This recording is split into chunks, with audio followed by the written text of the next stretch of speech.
episode of the EOC Podcast, Emergency Operations Conversations. I am your host, Jeff Perkins, and I'm very happy to have you with me again.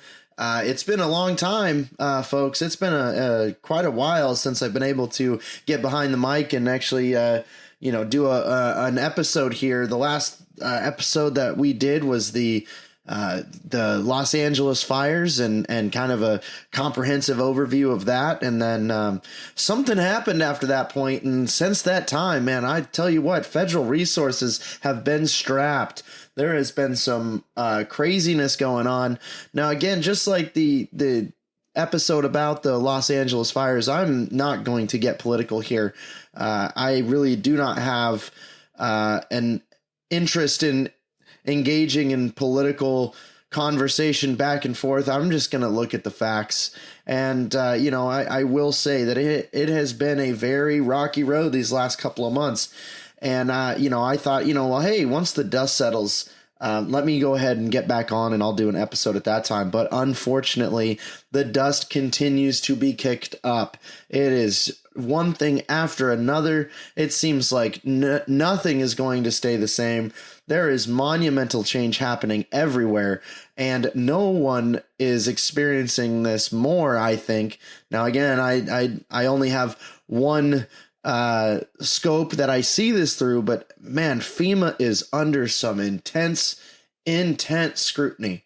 They are really getting it from all directions, and it is, to say the least, interesting to watch and be part of this whole situation and the wondering what happens. Where do we go from here? What is the future look like in terms of federal assistance, whether that be public assistance, training, private assistance. It's the National Fire Academy, EMI, all of these things that the federal government has owned and us state and local agencies have had to adapt to, and finally figured things out in a way. It is all going to change. And so, obviously waiting for the dust to settle wasn't going to happen, or else I just wasn't going to do another episode. So I figured, why not? Let's dive into it. Let's look at this situation for what it is and let's unpack it. The last episode I did was the wildfires, and I unpacked that, and I did it in a way that was just the facts, and that's what I intend to do here. But like I said earlier, is that we don't know what the future holds in terms of federal emergency management. But I think that to be able to really understand where we go from here and potentially start forecasting what we're going to do. And then when I say we, I mean the entire emergency management profession. What are we going to do in the future? We have to look to the past. And so I am starting this today as episode 1 of a series on FEMA. Now, this is going to look back. It's going to look at the present. It's going to look potentially towards the future. And we're going to unpack all of the things that FEMA does, all the things that FEMA did. And I'm really excited about this. Now, I am building the ship while I'm sailing it, folks. So it's not going to be a perfect symphony of what a podcast should be. I am literally going to look at what is happening at the present moment, and I'm going to do my absolute best to be able to string that together and be able to tell the story of what is FEMA, what do they do, how does it affect local agencies, and what do those local agencies or state agencies, what do they have to expect as we go forward in this new world of emergency management. So hang on tight, folks. We're going to go ahead and we're going to get right into this. We're going to start unpacking this, and we are going to start today with this new series, episode 1, The Story of FEMA. The Story of FEMA. Let's get right into it. So let's rewind to the 1970s. Obviously, there's some pretty good music happening in that time, but also America's disaster response was, let's just say, less than ideal. It was a little messy, right? So there was various agencies, some in the DOD, the Department of Defense, others in HUD, or Housing and Urban Development, Department of Commerce. They were all responsible for different aspects of emergency management. It was chaotic, it was duplicative, and it was slow, right? Speed of government, right? It was exactly what you'd expect. So in 1979, President Jimmy Carter at the time, he signed Executive Order 12127, and that officially created the Federal Emergency Management Agency, or FEMA. Now, it was designed to be a one-stop shop, a single federal agency for coordinating the response to disasters big and small. Now, FEMA absorbed various functions from 5 different agencies that included the Federal Insurance Administration, the National Fire Prevention and Control Administration, and the National Preparedness Agency. That consolidation was a big deal. It meant that for the first time, the federal government had a dedicated agency for planning, response, recovery, and mitigation. But in the early days, it was very, very rocky and unpredictable. Kind of seems relevant, right? So FEMA was immediately politicized, of course, and like so many other federal entities, it had to figure out its identity on the fly.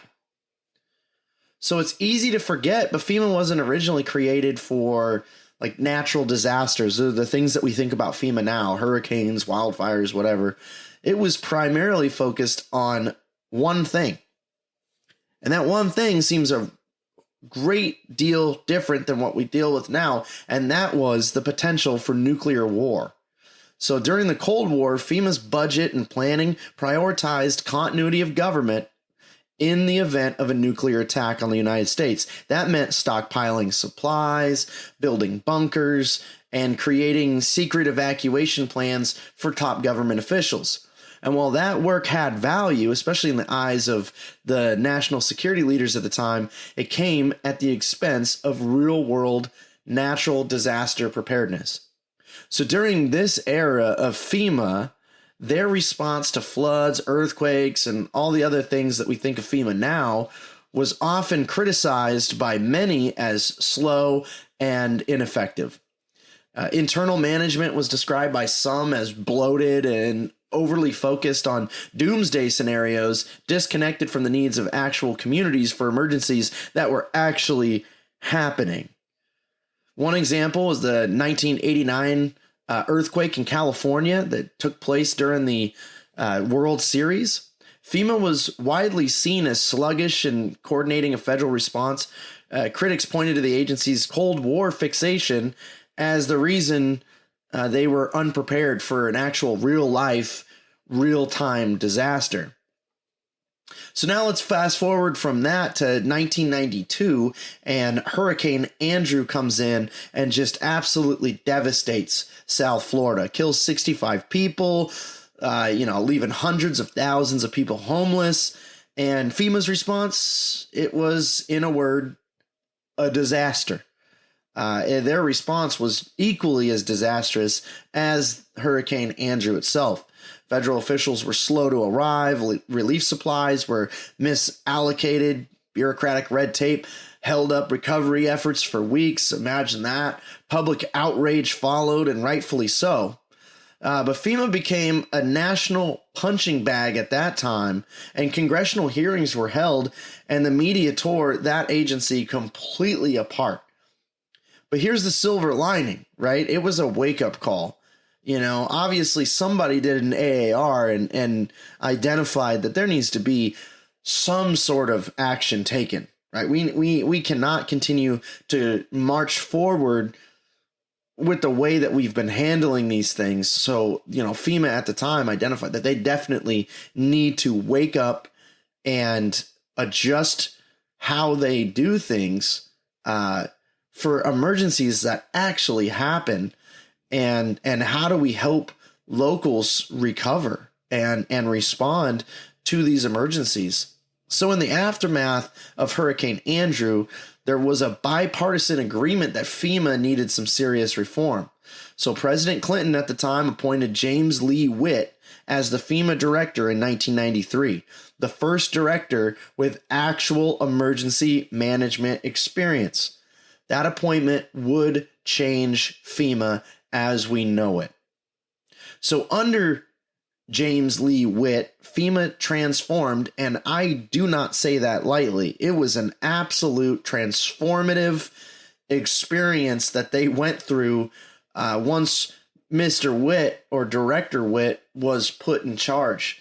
So he decentralized FEMA's operations. He gave regional directors more power. He improved coordination with state and local governments. He focused on mitigation and preparedness, not just the response part. So during this time, FEMA was elevated actually to a cabinet level status, giving the agency more authority and more visibility. And the results spoke for themselves. From 1994, there was the Northridge earthquake, there was the Oklahoma City bombing, and FEMA's responses were praised as organized, efficient, and compassionate. This was FEMA's golden age. For the first time, the agency had real credibility with the public, with Congress, and with the emergency management community. All right, now this is going to be something that a lot of people remember. Then came 9/11. September 11th, 2001, terrorist attacks changed the national focus, and FEMA's place within the federal government in 2003 was completely changed. FEMA was absorbed into the newly created Department of Homeland Security, and that made it not a cabinet level position anymore. The cabinet level position was then the director of Homeland Security, and FEMA was underneath them. Now, this move was controversial. Critics warned that folding FEMA into the Department of Homeland Security would potentially dilute its mission with too much focus on terrorism and not enough on these commonly occurring natural disasters. And that was, really due to the experience that FEMA had gone through previously with the focus on nuclear war and not enough focus on the actual preparedness, response, and recovery related to actually occurring things that affect Americans on a regular basis. Now, when it became part of the Department of Homeland Security, those fears were not wrong. So in the years after 9/11, FEMA lost a lot of funding. So now that it was part of this new DHS, or Department of Homeland Security, the funding had to be split amongst all of these different agencies.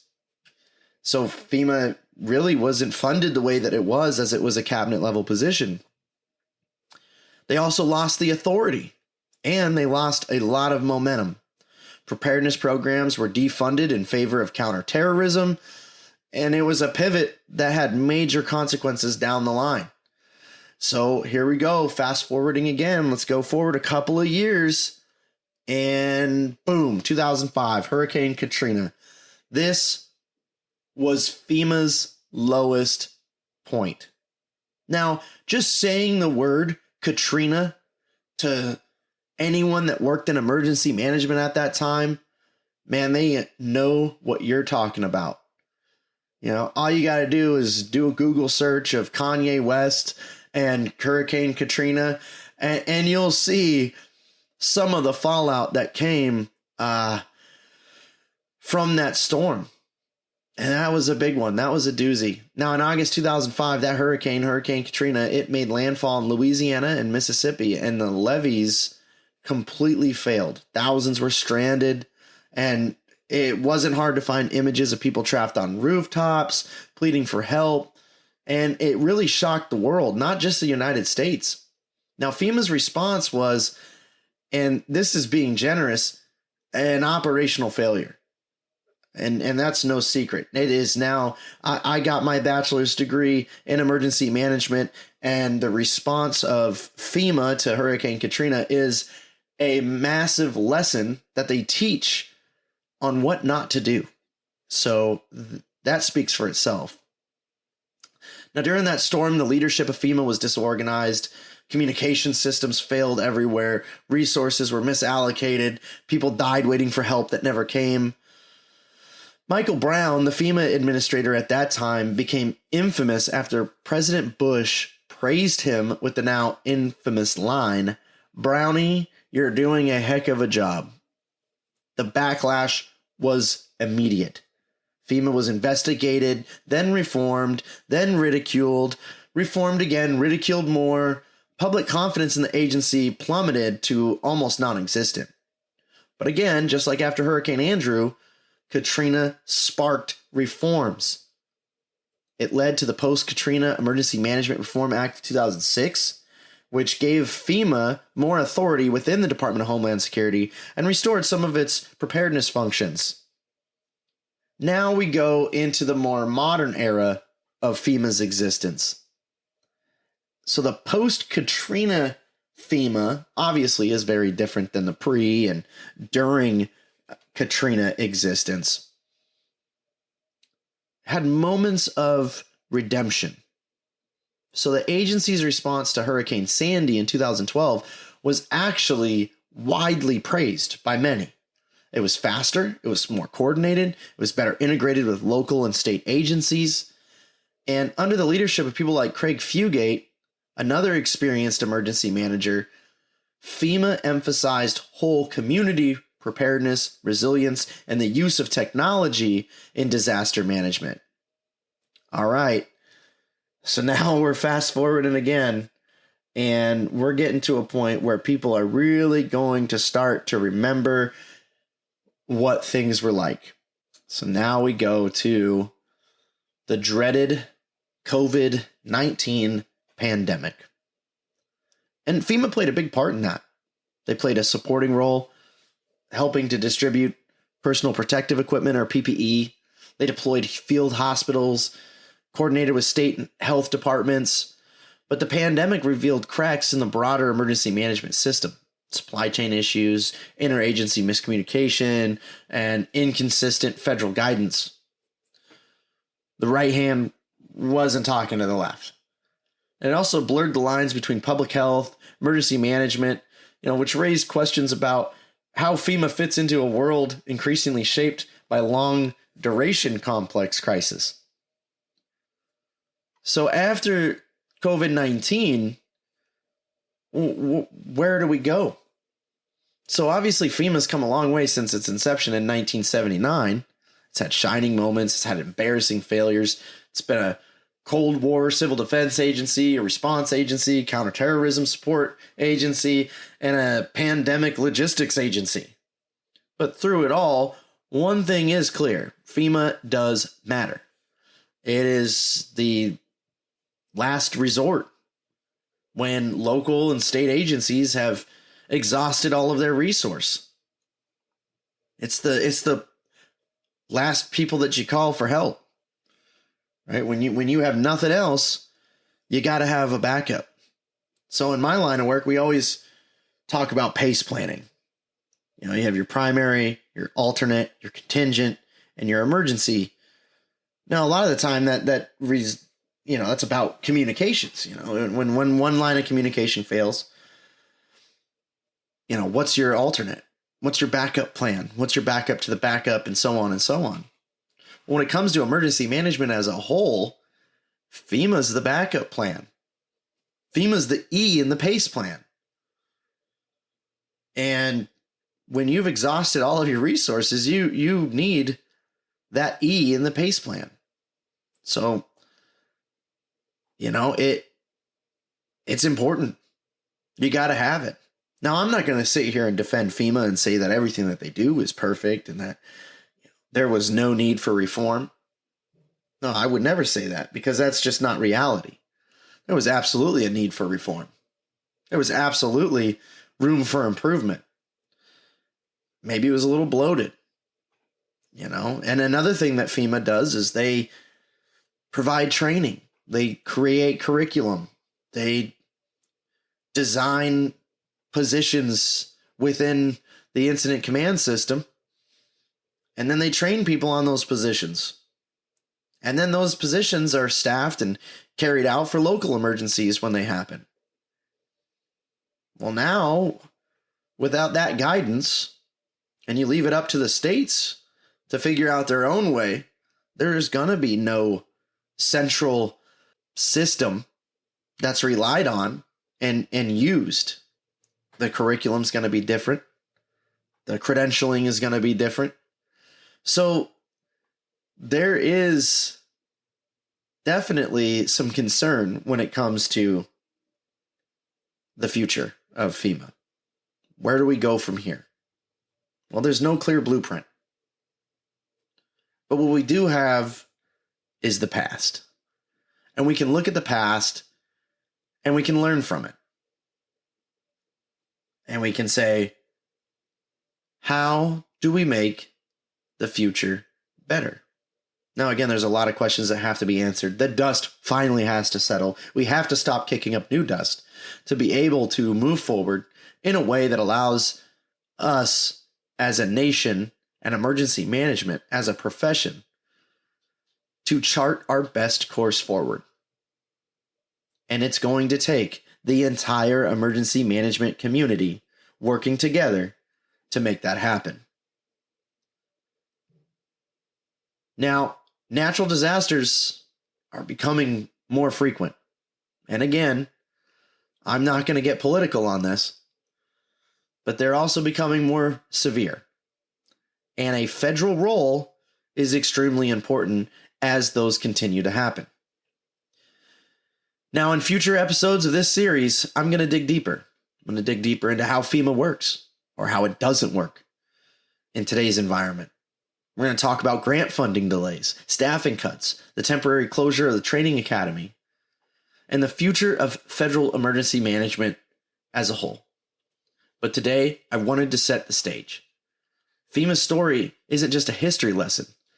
Like I said, it's a blueprint for understanding where we go from here. So, ladies and gentlemen, I want to thank you for bearing with me. Thank you for waiting. Thank you for having patience. Thank you for not going away. And thank you for listening today.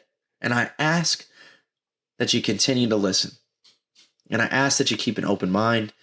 And I ask that you have hope. Have hope that the dust will settle. Have hope that our profession, emergency management as a whole, will continue to survive. And have hope that maybe, just maybe, there are brighter days on the horizon. So if you're struggling, talk to somebody. If you're having a hard time with dealing with the unpredictability of our future as a profession, if you've lost your job, if you're confused or not sure where to go, talk to somebody. Talk to somebody about it. There is now a whole new group of people that are going through a very similar experience. You are not alone, and there are people to help. So thank you for listening to another episode of the EOC Podcast Emergency Operations Conversations. My name is Jeff Perkins, and I am happy that you joined me today. And I ask that you join me for the next episode and all the ones after that. I'm going to go ahead and close the EOC for today, and I look forward to our next episode. Take care, stay safe, take care of each other.